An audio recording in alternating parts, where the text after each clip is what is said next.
Tuna apa Pak yang paling mahal di Indonesia? Bluefin tuna kalau nggak salah. Ada yang lebih mahal? Tuna Maya.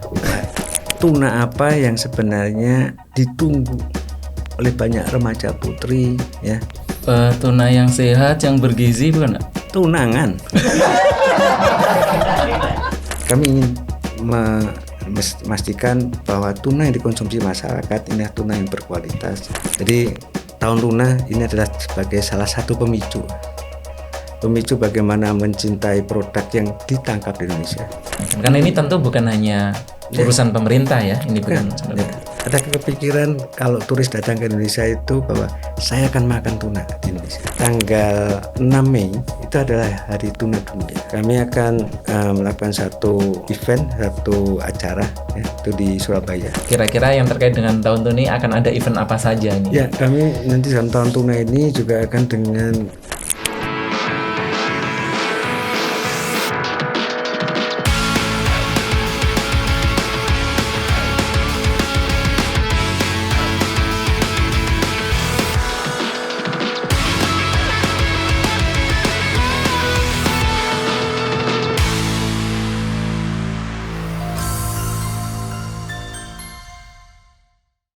Halo sahabat Bari, kita berjumpa lagi di podcast Segara, Samudra Informasi Kelautan dan Perikanan. Saat ini kita sudah berada di edisi yang ke-18. Dan kali ini saya punya tamu yang spesial. Kali ini harus agak sedikit hati-hati karena beliau ini podcaster. Jadi nanti salah-salah saya yang bisa di podcast. Apa kabar Pak Dirjen PDS-PKP, Pak Budi? Terima kasih, alhamdulillah. Sehat ya Pak? Sehat. Ya, jadi Bapak ini selain begitu banyak aktivitas sebagai Direktur Jenderal juga ternyata saya lihat podcastnya cukup ini ya Pak, produktif. Ada 26 episode yang sudah. Wow, dihitung ya. Jadi ini hobi atau memang bagian dari strategi komunikasi Pak? Bagian dari strategi komunikasi bagaimana mendekatkan kami kepada para pelaku usaha dan untuk mengetahui tingkat layanan kami. Sebetulnya tugas kami itu adalah memberikan pelayanan publik yang terbaik sehingga usaha di bidang pengolahan ikan, pemasaran ikan itu bisa terlayani dengan baik dan ekonomi berjalan di sisi para pelaku usaha. Itu kenapa yang hadir juga masyarakat kelautan dan perikanan Pak ya kalau kami lihat di podcastnya Bapak itu. Nah, sahabat Bari, hari ini kita akan mendiskusikan satu topik yang sangat menarik tentunya. Jadi tahun 2024 ini Kementerian Kelautan dan Perikanan mencanangkan tahun tuna. Jadi, tahun tuna adalah salah satu komoditas ikan yang memang menjadi favoritnya untuk dikonsumsi di dunia. Indonesia selaku penghasil tuna dan mungkin negara nomor 2 dengan volumenya. Dan tahun 2023 tercatat produksinya 2,2 juta. Pasar utama kita mengenal ada Amerika, ada Jepang, ada Cina, ada Thailand. Ini satu kesempatan. Tuna produk Indonesia. Pertanyaan berikutnya, apakah masyarakat Indonesia sudah mengenal dan pernah mencicipi tuna itu? Nah, ya kan? Jadi gimana hasil surveinya Pak? Jadi satu yang berjalan Kota Bitung, tempat pendaratan tuna, salah satu terbesar di Indonesia. Itu masyarakat mungkin di sekitar Bitung dan semua itu ketika kami tanya ada yang belum pernah makan tuna. Padahal penghasil tuna. Sebenarnya tuna mengandung satu protein, kaya akan vitamin dan semuanya. Nah, tuna ini memang satu kelompok dengan cakalang dan tongkol. Nah, kita akan mengenalkan bagaimana tuna ini sebenarnya. Sementara kalau kita di masyarakat, di kuliner sekarang para remaja ya, itu kan banyak makan sashimi di mana-mana. Kami ingin memastikan bahwa tuna yang dikonsumsi masyarakat ini adalah tuna yang berkualitas dan dijamin mutunya dan aman dari segi pangan. Ini menjadi satu semangat kami untuk mengenalkan tuna. Sisi lain adalah bagaimana meningkatkan pasar ekspor dan sisi lain bagaimana tuna itu mendapatkan pasar yang lebih besar lagi untuk pasar domestik, untuk pasar dalam negeri. Artinya dengan banyak hal tadi Pak, tahun tuna di 2024 ini menjadi sangat relevan ya. Sangat relevan. Kemudian di sisi lain perjanjian perdagangan Indonesia dan Jepang setelah berjuang 9 tahun, terutama untuk tuna kaleng ya, itu tarifnya 9,6%, dan kemarin perundingan selesai di akhir tahun 2023. Itu sekarang berlaku untuk tahun 2024, semoga efektif di akhir tahun ini itu adalah 0%. Jadi kesempatan kita untuk memperluas juga mempercepat meningkatkan perdagangan tuna kaleng ke Jepang, kan ini ada kesempatan besar yang selama ditunggu. Negara-negara lain sudah dapat 0%, tarif 0, Indonesia baru sekarang ini. Ya. Oke, ini tentu satu kabar yang baik ya Pak. Ya. Tapi kalau kita melihat posisi komoditas tuna ini baik di percaturan global maupun pasar domestik seperti apa sih Pak sebenarnya? Kalau di pasar domestik tentunya penyerapan sudah cukup lumayan ya. Tapi kan ini masih pada titik-titik tertentu ataupun pada kelas masyarakat tertentu. Sekarang kita ingin mengenalkan bahwa tuna menjadi kebanggaan komoditas ikan untuk bangsa Indonesia. Semua memahami apa itu tuna, jenis ikan tuna, ya kan, manfaatnya apa, kemudian masakan apa saja yang bisa diolah dari tuna, sehingga masyarakat Indonesia benar-benar bahwa tuna Indonesia dicintai oleh orang Indonesia. Karena pangsa pasarnya cukup besar juga, penduduk kan lebih dari 278 juta. Ini adalah satu pangsa pasar. Di sisi lain, kalaupun terjadi satu pergerakan resesi dunia tentang ekonomi dan semuanya akan berpengaruh dengan ekspor, kita sudah punya pasar juga di Indonesia. Ini yang menjadi satu nilai kenapa tuna kita juga harus gencarkan, kita sosialisasikan, kita promosikan dalam negeri. Artinya ada juga upaya untuk reorientasi pasar Pak ya. Jadi tidak hanya melulu tentang ekspor sebenarnya, tapi kita juga harus menggarap potensi pasar dalam negeri juga. Jadi bukan reorientasi, ini adalah perluasan. Yang keluar juga berluas, yang di dalam negeri juga kita perkuat, ya kan? Sehingga industri tuna itu akan tumbuh dari sisi penangkapannya, kemudian dari sisi pengolahannya, dan juga sisi pemasarannya. Kalau data perikanan tuna sendiri seperti apa sih Pak sebenarnya? Kalau dari sisi ekspor maupun produksi kita? Dari sisi ekspor, dari produksi itu 2,2 juta, kemudian data ekspor kita itu di 335.000 ton, ya, jadi ke beberapa negara tadi. Nah, ini adalah satu kesempatan. Apakah dengan kondisi itu bisa ditingkatkan? Harusnya iya. Kalau kita menggali potensi pasar baru, mencari kira-kira tren pasar untuk tuna ini, ada yang tuna beku segar, ada yang sashimi, ada yang untuk siapkan tuna untuk sashimi, kemudian ada yang loin, apakah itu loin segar dan loin beku. Nah, segmen-segmen pasarnya akan kami detailkan sehingga kita bisa fokus untuk tujuan pasar tertentu sudah kita siapkan di sini. Ini kaitannya juga untuk mendukung mempersiapkan implementasi kebijakan penangkapan ikan terukur. Kita tahu bahwa tuna ini kantongnya ada di Indonesia Timur, ya, di Lautan Pasifik dan semuanya di zona 2 dan zona 3.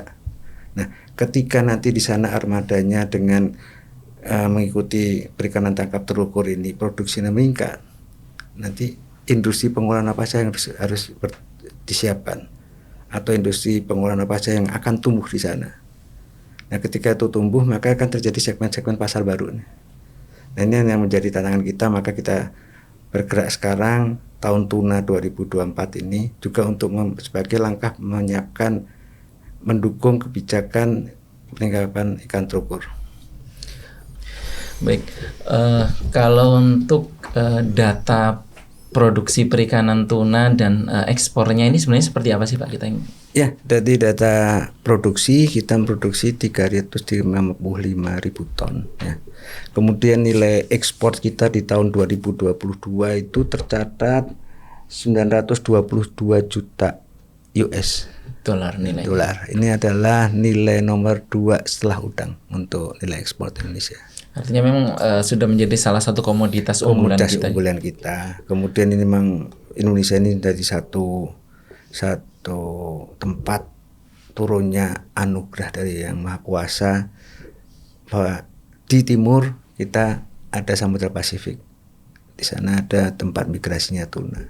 Di selatan Samudra Hindia, kemudian di bagian barat dari Sumatera juga migrasi tuna.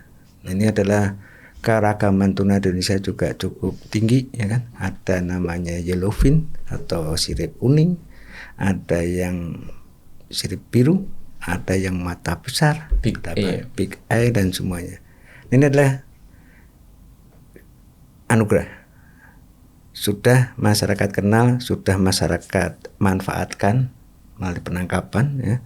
Kemudian juga sudah bergerak menjadi komoditas ekspor.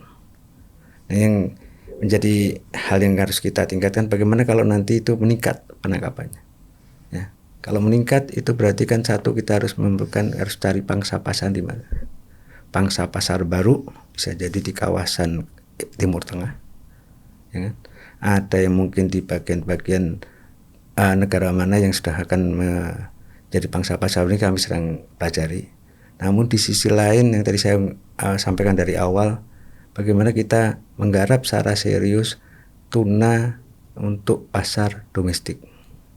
Di pasar domestik ini kita harus paham bahwa industri HoReCa di Indonesia itu berkembang pesat.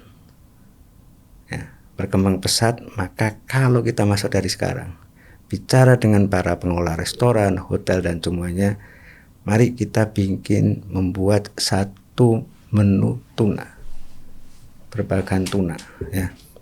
Maka kan industri dalam negeri akan bergerak. Di samping sekarang sudah juga Mas tahu sekarang ini kekinian anak-anak remaja kita, ya kan, di beberapa tempat ada tempat-tempat resto kecil dan semuanya makan sashimi, ya kan. Betul. Nah, ini adalah satu perkembangan tren yang sangat positif sebenarnya. Namun di sisi keamanan pangan, nah itu mungkin mutu, yang... nah kami KKP atau melalui PDS harus masuk untuk penjaminan mutu ini. Dan juga masyarakat anak-anak yang sekarang sedang berjuang untuk melawan mencegah stunting, ya. Tuna itu juga menjadi, bisa kalau kita komunikasi kita ke pasar dalam negeri, menjadi satu bagian dari sumber protein. Olahnya apa? Untuk masyarakat ini, bagaimana perdagangannya, bagaimana kita memindahkan dari tempat ke tempat. Kalau ada pesanan di Jawa dari Bali untuk tuna, bagaimana kemudian ini harus kita pikirkan sehingga perdagangan dalam negeri domestik ini juga bisa lancar, karena pasar itu tidak akan lepas dari fasilitas ini. Wah, ini luar biasa ya. Jadi insight terkait tahun tuna itu sedemikian luas, Pak. Tapi kita mungkin minum dulu, Pak, ya? Minum dulu. Terima kasih.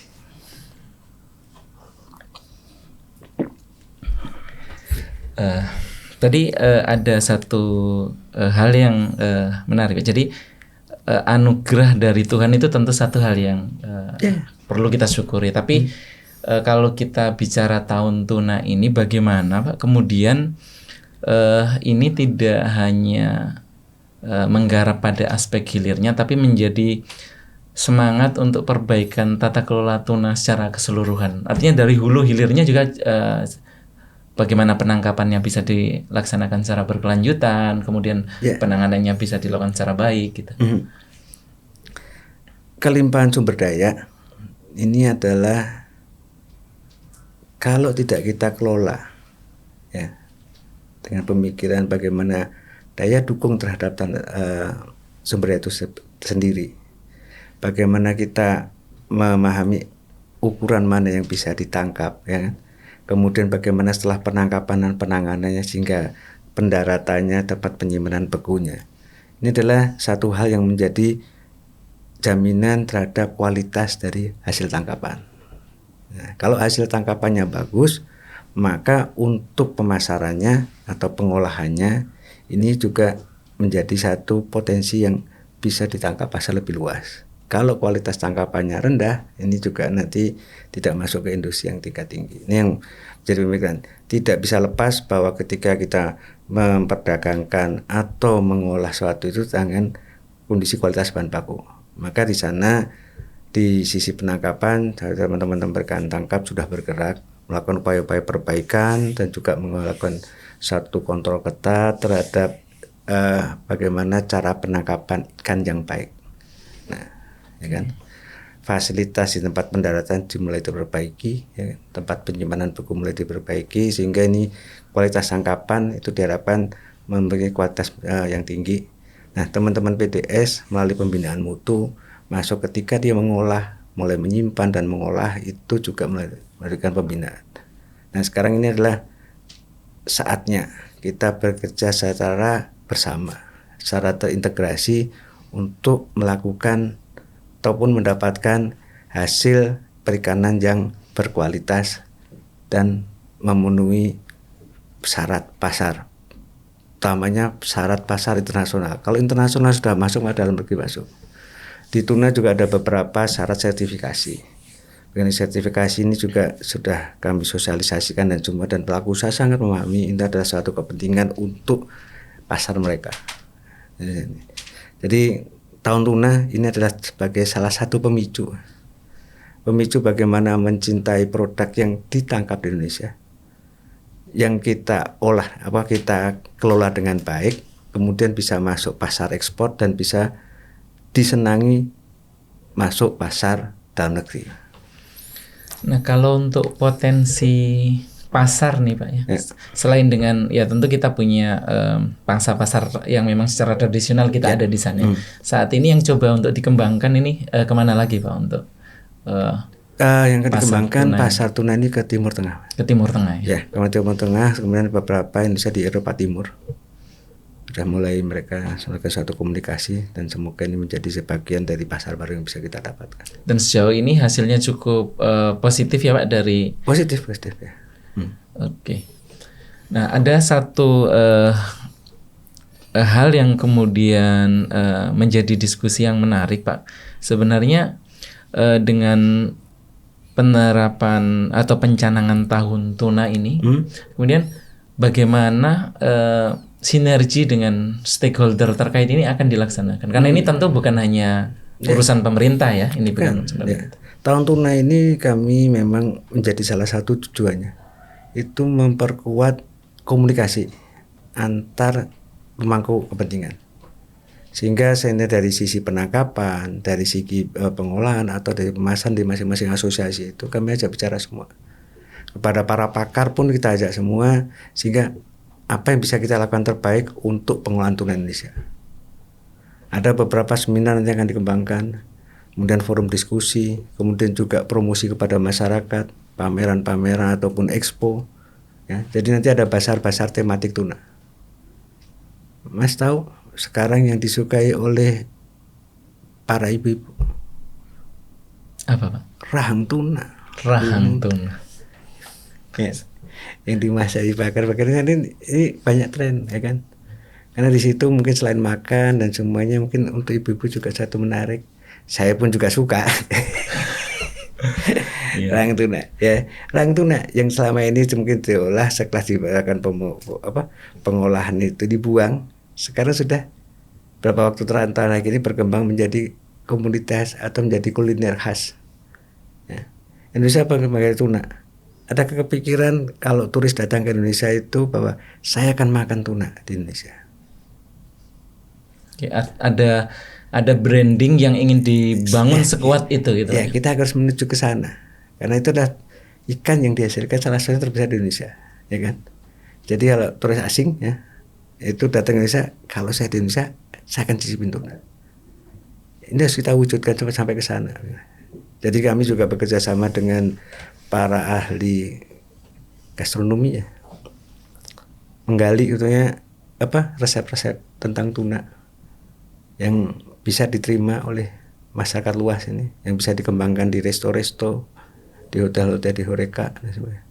Kalau sekarang di setiap hotel Indonesia itu punya menu tuna ya, berapa sih yang akan terserap untuk kebutuhan konsumsi dalam negeri? Oke. Salah satu yang ingin dicapai dari pencanangan tahun tuna ini selain perluasan pasar tadi Pak adalah itu tadi yang branding Indonesian tuna. Ya. Ini sebenarnya apa pesan yang ingin disampaikan dengan branding ini Pak? Ya branding ini pastinya kan bahwa kita juga berusaha sebaik mungkin sebelum kita branding, kita berkomunikasi dengan semua pihak bagaimana mengelola tuna yang terbaik. Ya kan? Ini kan sebenarnya tahun tuna ini kan sebagai sebuah spirit, Mas. Spirit untuk perbaikan, upaya-upaya perbaikan bersama dalam pengelolaan tuna. Oke, artinya kita bisa menyampaikan bahwa Indonesian tuna adalah tuna yang memang ditangkap dengan alat tangkap yang ramah lingkungan, ditangani secara baik, berkualitas baik, dan dia hidup di perairan Indonesia. Kurang lebih seperti dan itu. tuna sendiri dikelola secara berkelanjutan. Dan dikelola secara berkelanjutan. Nah, ini menarik kalau konsepsi perikanan tuna berkelanjutan ini. Nah, sejauh ini konsep yang diangkat pemerintah ini seperti apa dalam rangka keberlanjutan perikanan tuna ini secara pasti khusus? kami akan bicara dari semua pihak ya, hulu hilir ya. Di sisi penangkapan nanti akan kami komunikasikan dengan teman-teman di Direktorat Jenderal Perikanan Tangkap, langkah-langkah apa saja yang di sana akan dilakukan. Jadi ini tidak PDS sendiri, ini adalah satu gerakan bersama.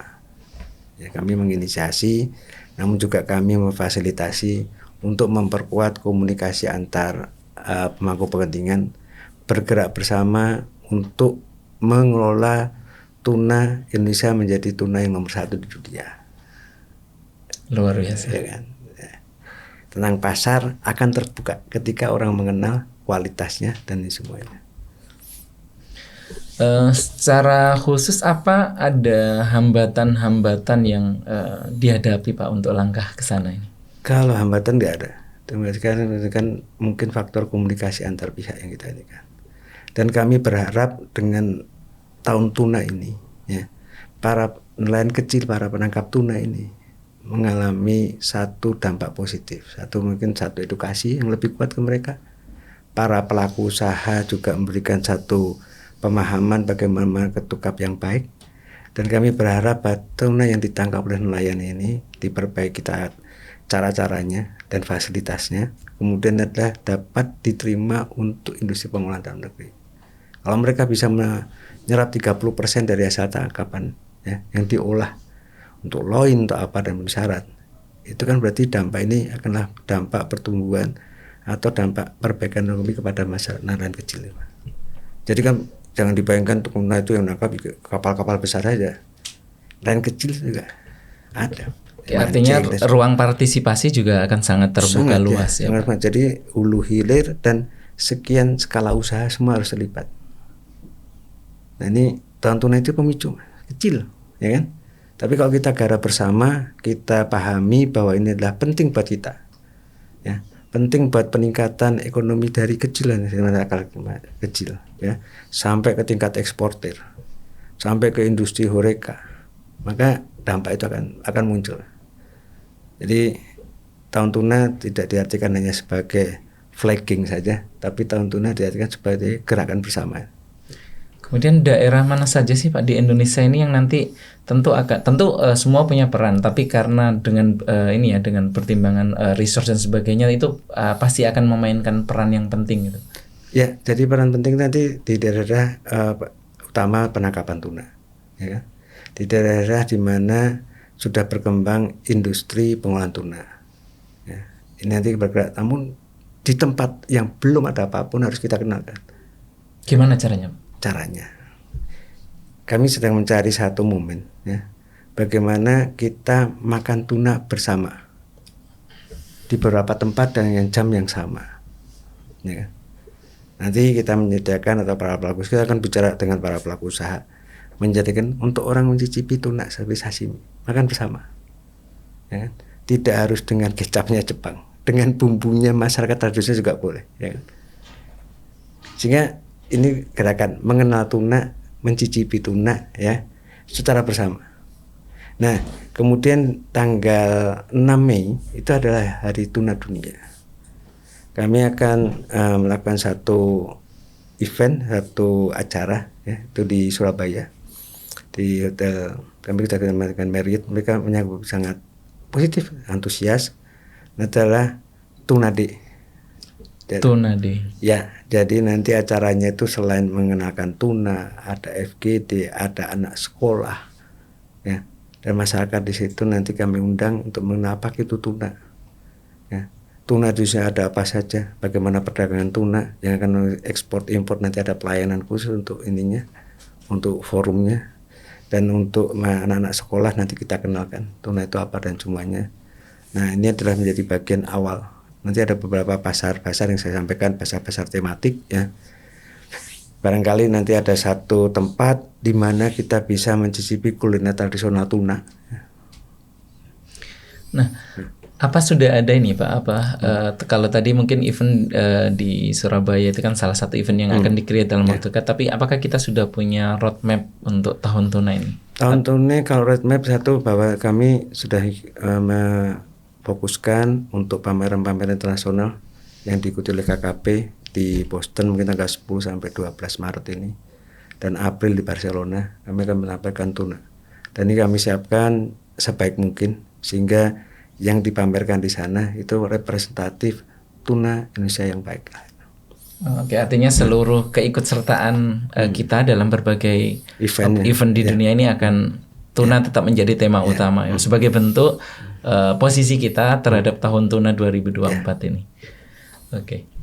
Nah, selain di pameran-pameran tersebut, Pak, apakah ada upaya yang lebih sifatnya menginternalisasi di masyarakat kita yang di Indonesia ini untuk dalam rangka untuk promosi tahun tuna ini perlu kami tanyakan, Pak, karena saya yakin sahabat Bahari juga pasti ingin tahu kira-kira yang terkait dengan tahun tuna ini akan ada event apa saja ini. Ya, kami nanti dalam tahun tuna ini juga akan dengan Kementerian Pendidikan kerjasama, bagaimana kita bisa masuk sosialisasi itu ke tingkat-tingkat sekolah.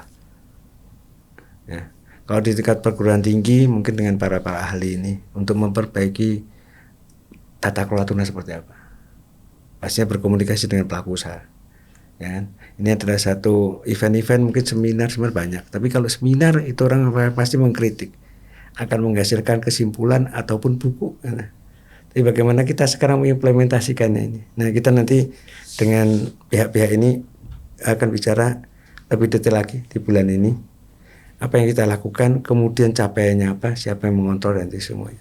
Kita perbaiki hingga akhir tahun 2024, capaian tahun tuna itu apa.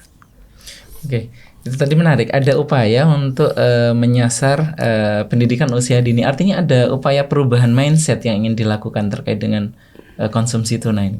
Jadi konsumsi tuna ini kan bagian dari konsumsi ikan, ya kan? Kita sendiri mempunyai satu tantangan. Ketika kita ditugaskan untuk penanganan stunting, yang selama ini masih bergerak ditargetkan di bawah 14% ya, itu kan konsumsi ikan menjadi salah satu bagian penting di situ. Karena ikan mengandung protein, mengandung omega 3 dan semuanya itu supaya dikonsumsi oleh anak-anak sekolah dan semuanya. Nah, dengan situ maka makan ikan itu adalah bagian dari tugas kita untuk meningkatkan gemar makan ikan, dan tuna ini kan sebenarnya ikan yang digemari banyak masyarakat. Harapan kami, karena ada kendala psikologis ketika orang makan ikan yang tidak bisa makan, ketemu duri ikan ada rasa takutnya. Nah, ada di situ ya.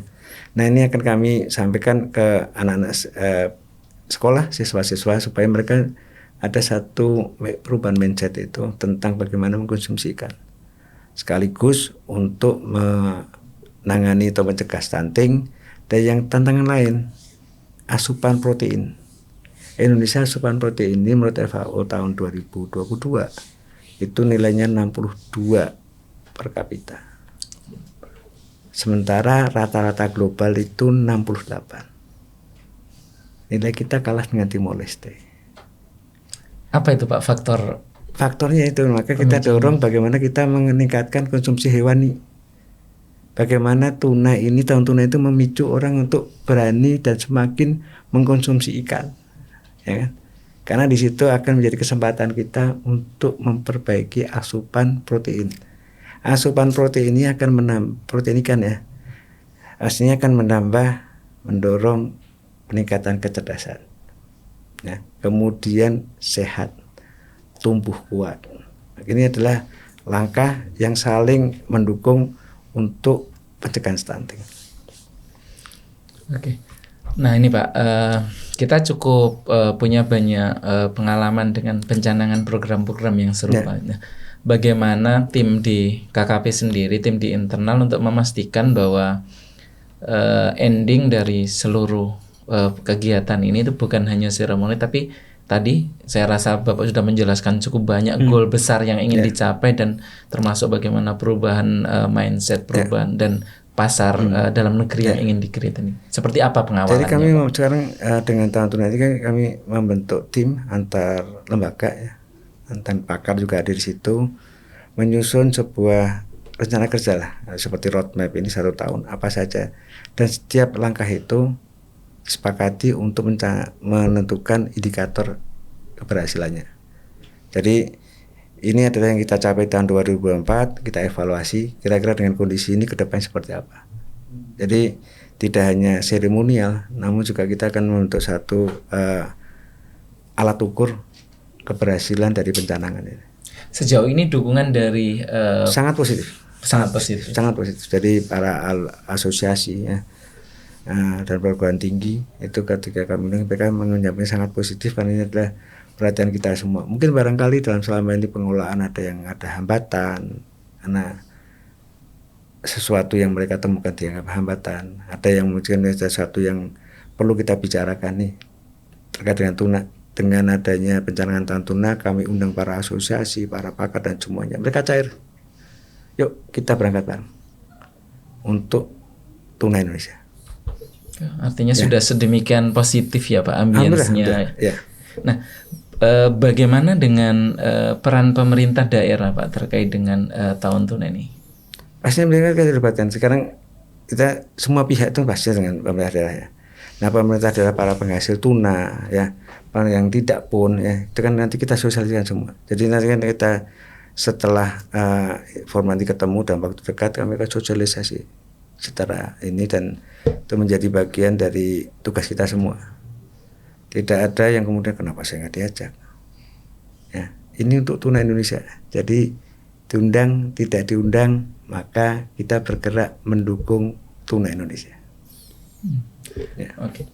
Nah, kalau untuk sahabat Bahari Pak, kira-kira dukungan seperti apa yang diharapkan dari? Saya kira dengan kesempatan saya bertemu dengan Mas Adi hari ini itu satu kesempatan yang baik. Ini kan untuk sosialisasi awal ya. Kami berharap para sahabat Bahari ya berikan dukungan. Mari kita sosialisasikan bersama bahwa Indonesia memiliki satu anugerah tuna yang harus kita kelola dengan baik, kita manfaatkan dengan baik, kita pasarkan dan kita konsumsi dengan baik, yang sehat, yang dijamin kesehatan dan mutunya. Ini kesempatan baik Mas. Jadi sahabat Bahari, kami mohon perkenan untuk mendukung ini, karena ini adalah satu hal gerakan untuk meningkatkan bagaimana pengelolaan ikan Indonesia. Oke. Ini pertanyaan terakhir saya Pak. Ya, jadi apa harapan dari pemerintah dalam hal ini KKP kepada masyarakat, kepada seluruh stakeholder terkait dengan pencanangan tahun tuna 2024 ini? Harapan kami dengan kondisi ini mohon didukungan secara sentas, selain dukungan ya, dan juga saran masukan ya. Bagaimana kita mengolah tuna lebih baik untuk lebih baik ke depan. Saran kritik itu merupakan satu pemicu untuk perbaikan. Baik, kelihatannya Pak Dirjen ini kalau berbicara tuna khatam sekali. Makanya saya mau coba kasih tebakan ya Pak. Tuna apa Pak yang paling mahal di Indonesia ini? Tuna yang paling mahal itu bluefin tuna kalau nggak salah. Bluefin tuna. Ya. Ada yang lebih mahal Pak? Apa? Tuna maya. Nah, itu nggak udah dijawab.